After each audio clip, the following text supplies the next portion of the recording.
welcome to Legally Speaking with me, Tarun Nangia. Today we're going to discuss a really interesting subject. Can a certain business entity use the brand identity of a competitor in the Google Adwords? And then what happens? I mean, will the traffic that was intended for one company will then go to another company?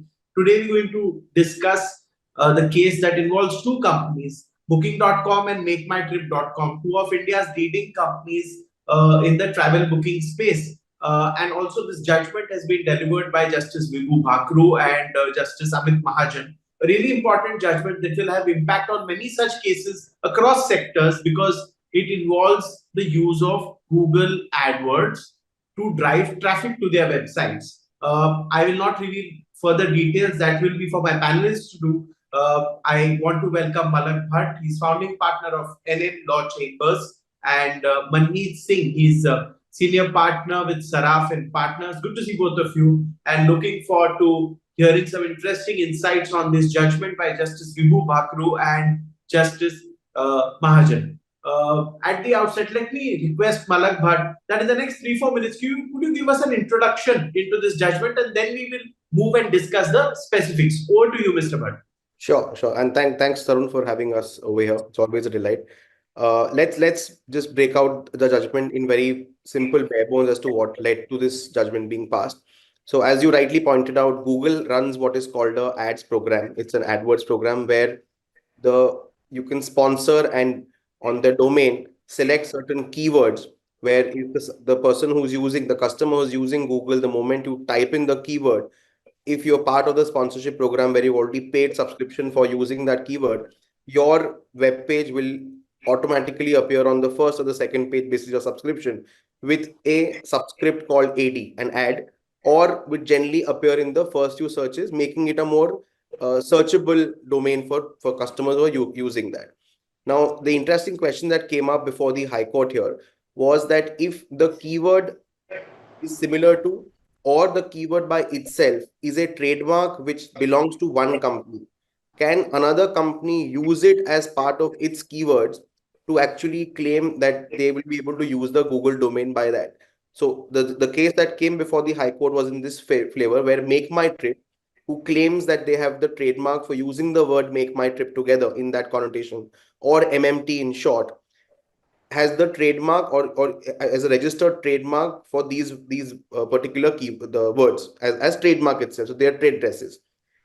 The case was that MMT had filed, Make My Trip had filed a suit before the Delhi High Court against Booking.com and against Google, both together, where it said that, look, Booking.com is using these keywords as a keyword for their own Google search under the Google search, the Google AdWords program. And by the fact that they're using my keyword, a keyword which resembles my trademark, is an infringement of my trademark because they're in the similar line of business. So what happens is that the moment a customer searches Make My Trip on Google, while the first link or the second link may be Make My Trip itself, the immediate next link, or probably the link even before that, as part of the sponsorship program, would be of Booking.com. So they claim that this is a clear violation under Section 29 of the Trademark Act, a violation of my trademark, which is a registered trademark in India. Now, the single judge actually granted the injunction and said, yes, prima facie, it does appear that this is a violation because the wording is similar. B, the very fact that you're using keywords of a competitor to come to a search program which is usable on the Google platform is in quote unquote use by Google and by Booking.com of the violated trademark, and the injunction was granted to that effect. Now, interestingly, it is Google who came up in appeal. Ideally, one would have expected Booking.com to be the sufferer and coming up. Google came up and said that, look, I could not have been using this in the first place because I am the search engine which is providing this platform of being the sponsor, the SERP, the sponsored advert program. Number two, in any case, this cannot be a violation of the trademark because these are keywords which are used for the purpose of coming to specific search hits. Interestingly, the division bench's judgment, which we are discussing today, sets aside the single judge's judgment and says three very beautiful things. I think it's a judgment where logic strikes at the core of law is what one would say. That a customer who is friendly, who knows how to use the Google database, is searching and going on the Google search engine and putting in make my trip, knows there is a difference between make my trip and booking.com. And since the businesses are similar, if there is no intention to deceive, or if there is no confusion which is likely or is trying to be created, the mere fact that keywords are being used which are similar to, or the identical trademark word which is being claimed by make my trip, cannot in any manner constitute a infringement of that trademark. And on that front, the single judge's bench judgment was set aside, and they've cleared out the air that the use of keywords on the Google Ads program, which may resemble or which may strike balance or strike similarity to a trademark belonging to the other company, cannot per se by itself amount to an infringement of the trademark. Okay, point well taken. Thanks you for explaining in the introduction details about the judgment. I'll go to Advocate Manmeet Singh, Senior Partner, Saraf and Partners, for his opening comment on this. So thanks for having me on your show. So as Malak said, the division bench of High Court analyzed the section of the provisions of Trademark Act threadbare and looked at various contentions which were raised in the context of Section 29. And it followed its earlier decision in the case of Google versus DRS Logistics, which had been decided shortly prior to this decision, and held that where there is no intention to deceive and there's no deception caused, in such a case, merely using a trademark as a keyword for producing an ad would not amount to a violation of the Trademarks Act. Now, one must understand that a lot of these digital service providers rely on advertising services as a key source of revenue to offer their services at a virtually very little cost or no cost. Google today is not charging for its search engine. So I think one also has to be very cognizant of the fact that a significant public good is being provided through these services, and such an injunction therefore must not be lightly granted, as was done in this case. And after analyzing the various provisions of Section 29 which were alleged to be in violation, the court, after having carefully considered all arguments, concluded that there was no violation made out.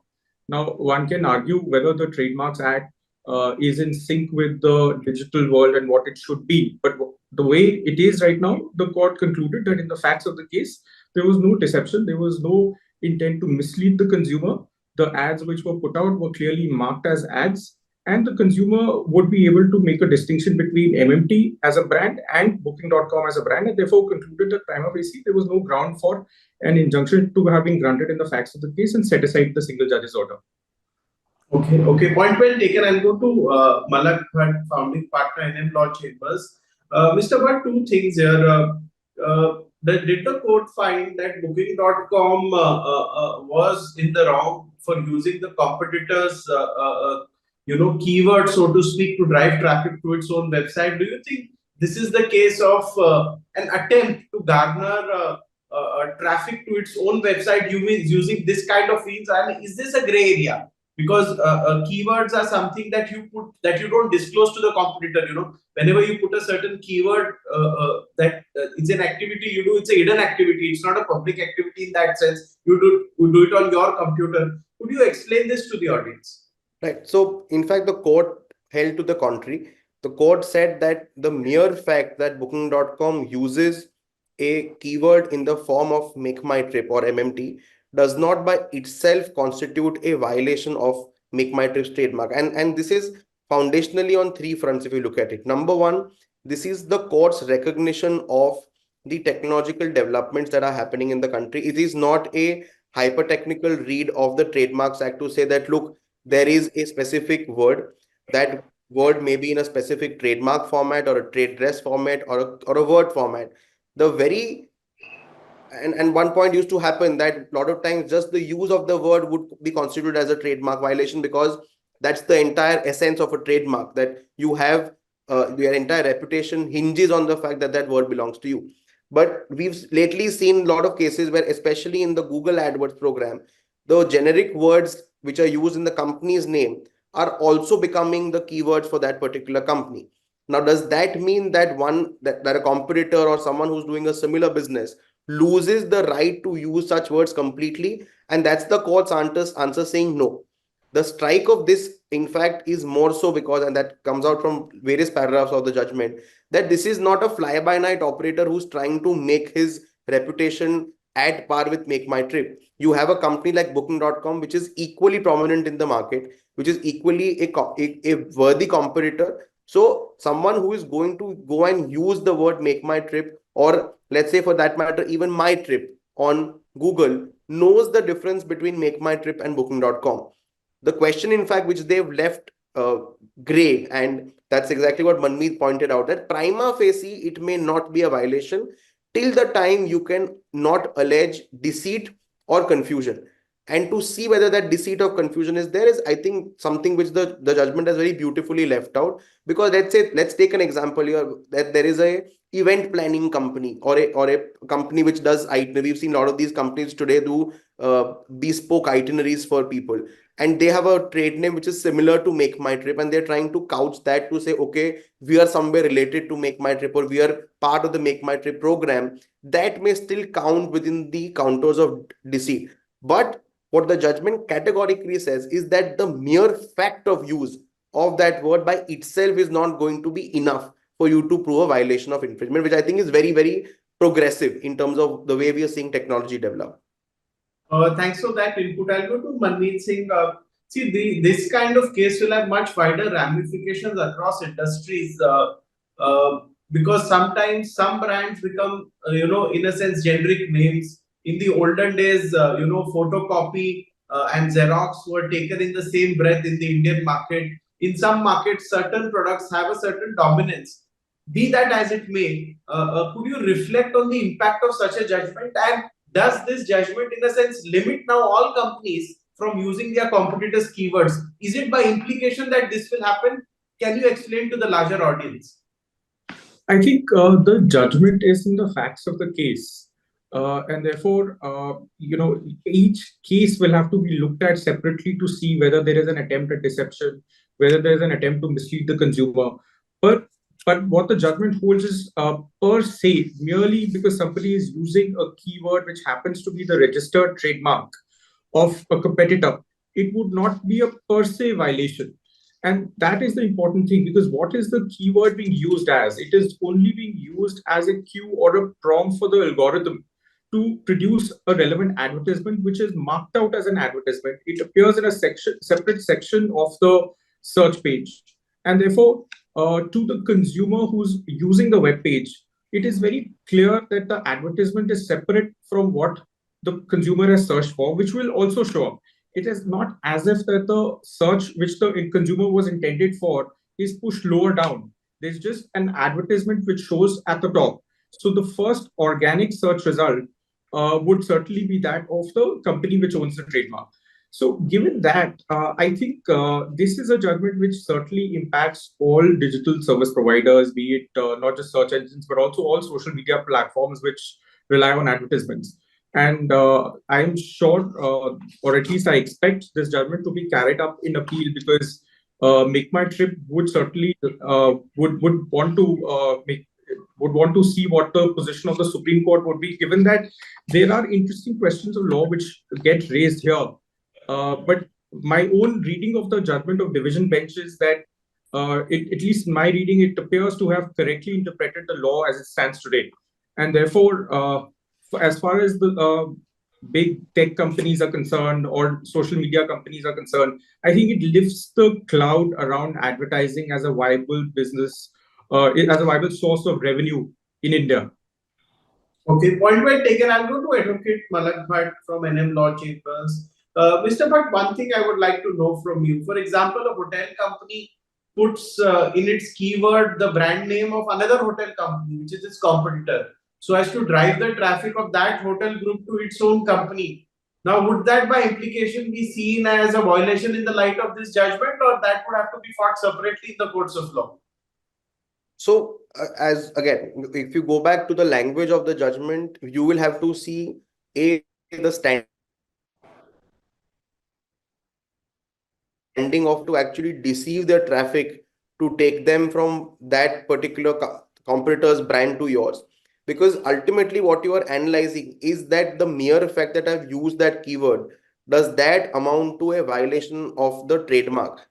Less than what may happen is if every case is taken at the threshold and said the moment you use the keyword, it's not allowed, Google cannot allow someone else to use that particular keyword. You'll end up in a situation where, if, say, let's take your example, I'll you search for a brand name X, and if X is a trademark belonging to one particular hotel brand, you may end up in a situation where the Google search program will not be able to give more than one result, because everything else will be a violation, or you'll end up with only those searches which that company is allowing them to use.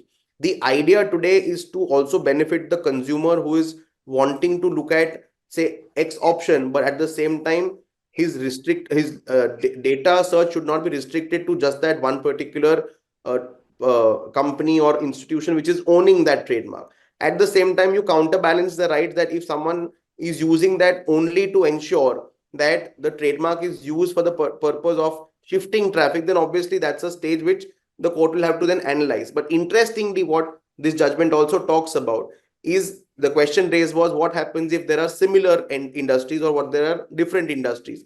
The court said that, look, this ultimately is a rebuttable presumption. The presumption will obviously run against the person who has alleged the violation.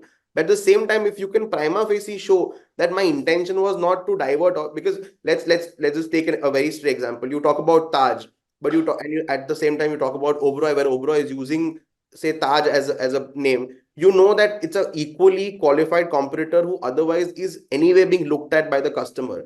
But if you have Taj as compared to SP Taj, which is like a 1 3-star hotel somewhere in the suburbs of the country, you know for a fact that the idea is to try and put yourself out there, trying to show you as part of the Taj group. A very straight example. Then obviously the contours of deceit, the contours of trying to create a confusion grow up. But these are all presumptions the court says have to be tested. And the fact that there is just a simple use of that word does not mean that you strike a yes, saying yes, the box of infringement is ticked out, and therefore I will grant an injunction per se. And in fact, just to add to this, what happens is, in most litigations, Google gets dragged, because every time the Google Ads program or the search engines program is used, they say that the Google or the search engine is the person who's actually the beneficiary, because they're allowed to use and make revenue out of it. At least for them, it's a big respite to say that, look, I don't have to go and prove violation at every point of time. Mr. Bhatt gave a very nuanced argument. 3 points that I could cull out from that argument. One was, if Taj and Oberoi and one brand does this, then both are equally qualified and large hotel brands. But if some small 3-star hotel, which is a Taj, does it to drive traffic to its website, then it will be construed otherwise. Be that as it may, if this is the argument, then Manmeet Singh, could you just share with us, though precedent is set by such judgments, again courts will have to go case by case basis in such cases, because this would mean that no new company can come up. Let me share an example. Suppose a new competitive product is out in the market and it wants traffic to itself. In order to show to the people that there is a better new product in the market, and it uses the competitor's keywords, then it is an attempt to show the product, rather than, by implication, it's a different brand. Even if people come, they know it's a different brand. Could you explain that no precedent is set, or is there a precedent with this judgment? I think this judgment only settles the principle that using a registered trademark as a keyword for running an online ad would not be a per se violation of or per se infringement or the infringement of the trademark. It does not go beyond that, and each judgment will have to be seen each matter will have to be seen whether the intention is to cause any sort of deception, cause the consumer to be misled, or are you, as Malak gave that example, that are you similarly placed, not similarly placed, what is the intent, and therefore those things, each matter will need to be decided on the facts. But what it does is it just sets out that first principle that it would not, so not every time a keyword is used would an injunction need to be granted. Okay. A point very well taken. I'll take this to Malak. But see, in an emerging economy where there are new startups in every space, be it the hotel space, be it the travel space, every second day.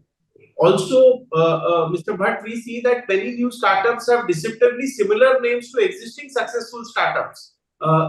These two are market leaders. Make My Trip and Booking.com are market leaders, but I'm talking of new companies with similar names. Do you think that is where the courts will have a challenge? Absolutely. And in fact, that's the time where if you break out the word, you will see most of, because right now the question before the court was pertaining to the entire name of Make My Trip being used as a keyword.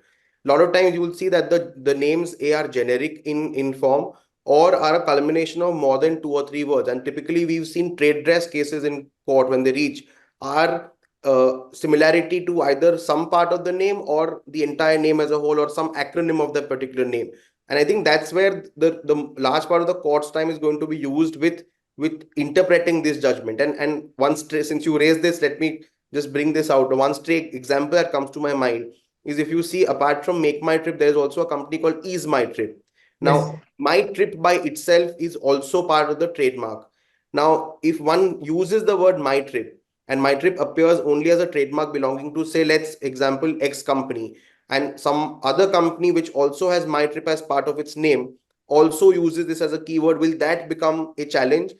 The immediate answer with this judgment at least says no, because the fact that I'm using it cannot be considered to be infringement. The person claiming infringement now has to go a threshold higher than this. So as Manmeet said, the base principle is set. The principle that is set is the mere use cannot be infringement. Person claiming infringement then has to show something more to actually claim that injunction. In fact, this takes you right back to the principle, the primary three focus principles on what a mandatory injunction really entails: prima facie case, balance of convenience, irreparable justice. And I think this judgment in fact goes right back to that, saying that these core principles, especially in cases of creating curtailing rights of freedom of profession, freedom of doing trade, have to be counterbalanced much more for the person who's actually claiming an infringement now. Point well taken. In a new age economy where many brands are being created every day, Manmeet Singh, I would like to ask you that this calls for a lot of long, exhaustive arguments in court in every case, because I see there is a lot of nuance in these arguments.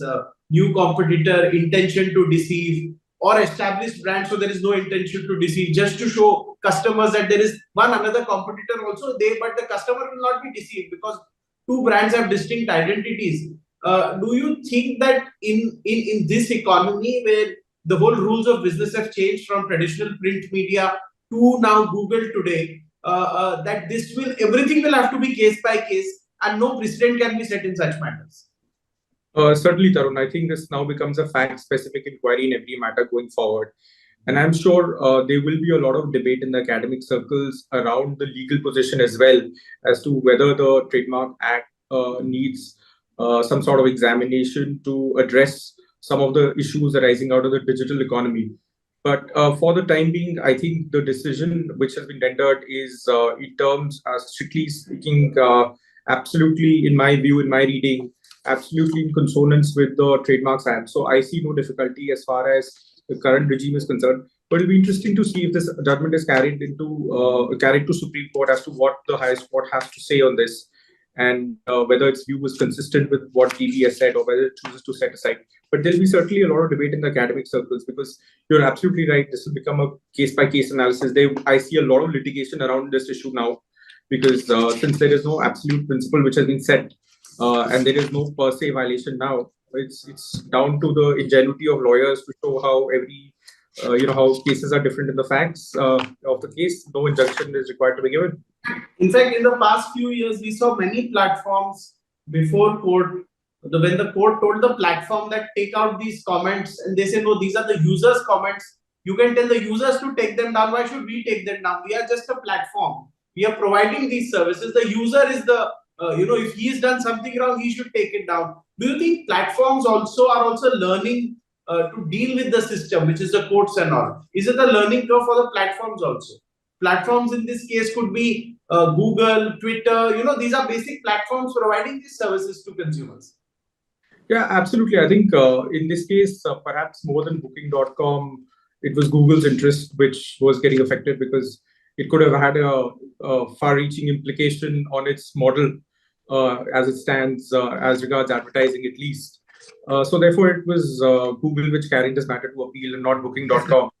Yeah, and similarly, I think all social media platforms also would have a similar model, And therefore, yes, this would be an interesting area of law to watch out for them, how the law shapes up and how the policy around this and the debate around this evolves.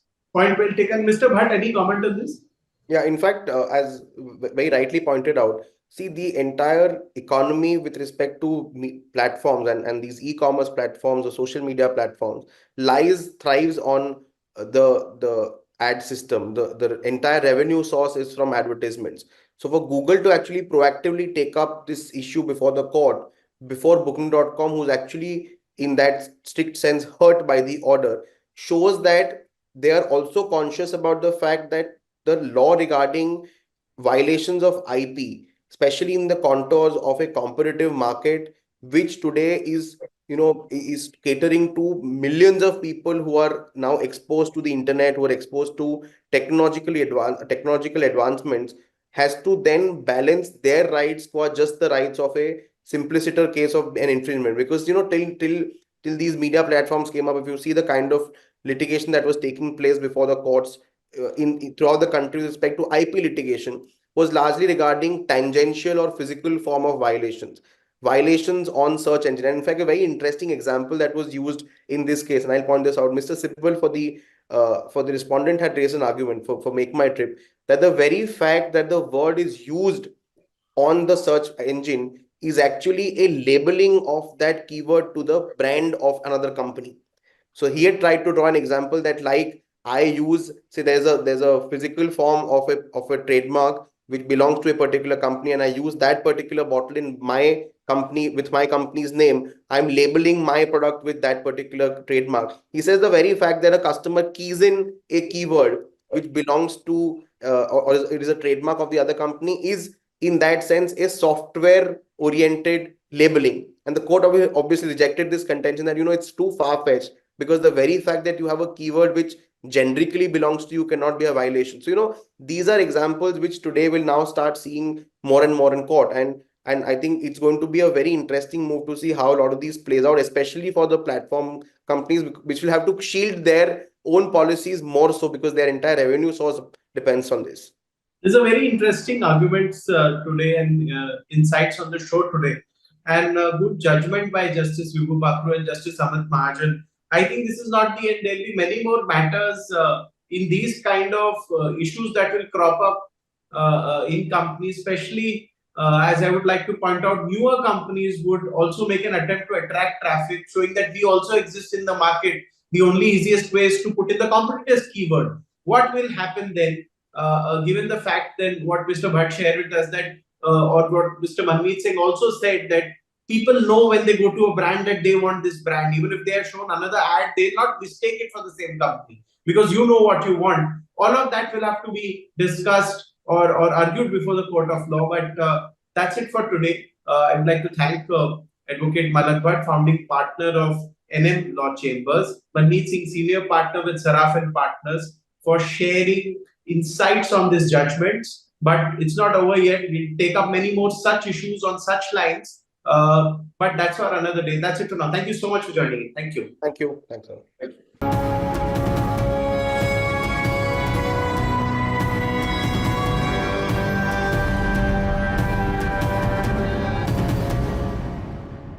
For more such videos, subscribe to the NewsX YouTube channel, hit the bell icon.